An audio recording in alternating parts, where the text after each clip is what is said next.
Hi guys, how are you? And this is the second video of excretory system. In the previous video we have studied about the metabolic activities, the waste materials, the different types of waste material produced in our body, and different excretory organs and what type of waste materials are released by those organs. And we are going to study about the specialized system of excretion. And you know the ultimate organ of excretion is kidneys. So if you take the system, excretory system, kidney is one of the main organ with some other organs working together in order to form excretory system. You know the hierarchical system, the cells together tissue, tissues together organs together systems. Here you can see lots of different organs together work in order to perform the nitrogenous waste excretion. And you can see the ultimate organs. There are a pair of kidneys in the human excretory system. And you may have a doubt, where are they located? And if you keep your hands right like this, and this area, these 5 fingers will touch in a place, and that is the place both sides, the lateral side of the vertebral column or the spinal cord, both sides you can have 2 kidneys right in order to perform excretion. And you can see how these waste materials comes to the kidneys. And you know, very importantly, there is a transport tissue in our body, and that is blood.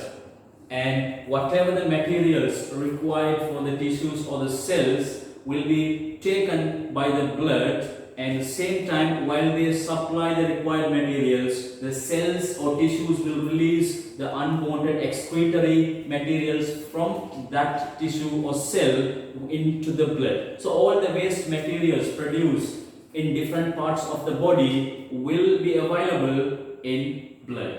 So by filtering the blood, we can remove them, and that is the design of human body or other organisms, right? So all the waste materials will be given to the blood, and finally that blood will be filtered by the kidneys. So 2 filtering plants, kidneys. So in order to filter, we have to supply the blood to the kidneys. You can see the heart supplies all the blood all over the parts, and you can see the aorta comes out from the left ventricle of the heart. It pumps the oxygenated blood, and you can see it goes all over the body, and that is called as systematic circulation. Systematic circulation is done by the systematic arteries. The systematic arteries brings the blood, and it will divide into different branches and supplying the blood for different organs. So according to the organ, it has its names. For example, a branch supply the blood to the kidney, and we call that renal artery. So renal is a scientific term to indicate kidney. So the blood artery that supplies the blood to the kidney is called as renal artery. For example, if you take the artery that supplies the blood to the liver, is called as hepatic arteries. And there is a special artery that connects intestine and liver, and that is called as hepatic portal vein. Right? It's very clear. You will study during the blood circulation. Just for the extra knowledge, I have mentioned in this lesson. But you can see that, right? So the systematic artery supplies oxygenated blood, not only oxygen, and almost all the waste materials will be available in that blood. It goes inside the kidneys, and they are filtered, and the filtered urine or filtered solution will come out through a specific tube. Each kidney has 1 tube, so altogether we have 2 tubes in human's body, and that tubes are called as ureters. So children, look at this very carefully. Blood goes inside from the renal artery, and it gets filtered, and after the filter there will be 2 liquids. One is filtered blood, and a filtered solution. That filtered solution is called as urine that comes out from the kidney through the ureters, and the filtered blood, right, waste, without any waste materials, and almost it has supplied all the oxygen. When it comes out from the kidney, it becomes as deoxygenated blood. It comes here, I have indicated by the blue color one, and comes out by the renal veins. So the fresh blood is taken into the kidney by the renal arteries, and the deoxygenated blood or filtered blood come out of the kidney by the renal veins. And that renal veins, you can see, children, there are two types of main veins are there in our body, and that brings the deoxygenated blood from all over the body part to the heart, the right atrium of the heart. You can see that there are two main arteries, the two main veins. One vein brings the blood from the lower part of the body. The other vein brings the deoxygenated blood from the upper part of the body, from the arms and the head. That is called superior vena cava, and the lower one is called as inferior vena cava. Right? So inferior vena cava, renal veins are finally connected to the inferior vena cava, and that brings the blood, deoxygenated blood, to the heart again. So that is very clear, I hope, right?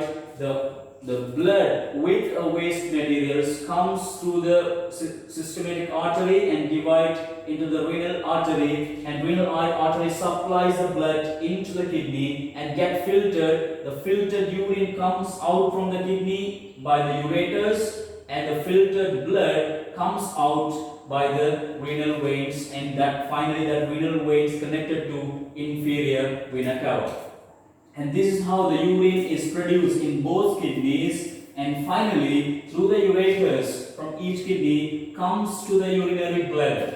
So urinary bladder is something special. It has the ability to expand and contract, right, in abnormal conditions, right, abnormal sizes, right, and it is made up of smooth muscle tissues. You know, we have studied clearly three different muscle tissues, and this urinary bladder is made up of smooth muscle tissues and has different capacities. And finally, the produced urine will come to the urinary bladder, and it has stored for a certain period of time, not very so longer, and maybe a few hours. It will be stored. Once the capacity is reached this threshold level, and then it will give the command to urinate, and then we have to release the urine. Almost all the waste materials as released as urine. You can see here, children, and if you take these kidneys, each of the kidneys in your body, right, filter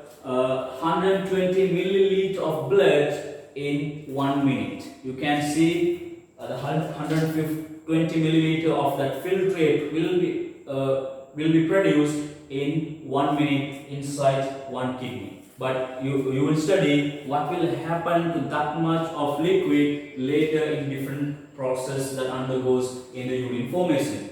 Then now we have to study a little deeper about the structure of the kidney, which act as the ultimate factory of filtration. So what are the processes are happening inside this thing, and what is the functional unit of these kidneys? So if you take a look inside, if you take a cross section of the section of a kidney, then we can see different parts inside that. So let's understand and let's try to identify different parts inside the kidney. And you can see it has a nice cover, and we call that capsule. Right? You know, almost all the organs are covered by a type of epithelial tissue, and this makes that capsule, outer capsule, all the is entirely covering that. It may be look like a brownish color. And if you go deeper inside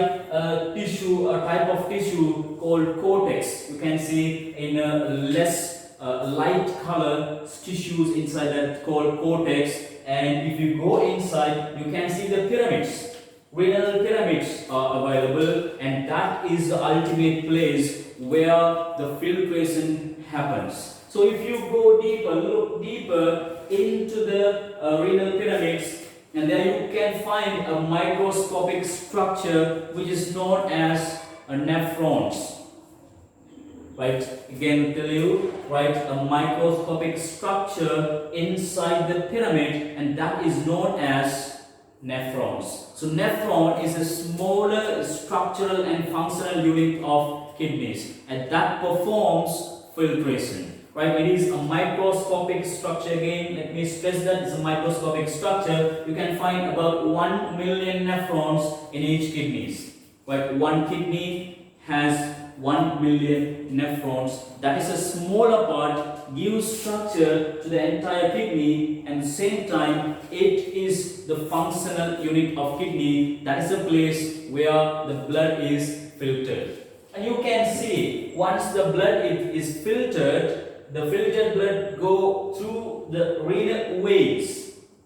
It comes out through the renal veins, and where the renal artery is also connected, it is indicated by red color because it's oxygenated, and with the waste material it comes into the kidney and supplied to each and every nephrons, where it get filtered, and filtered blood comes out through the renal veins. But the filtered solution, that in the urine, will finally come to this place, and this area is called as renal pelvis.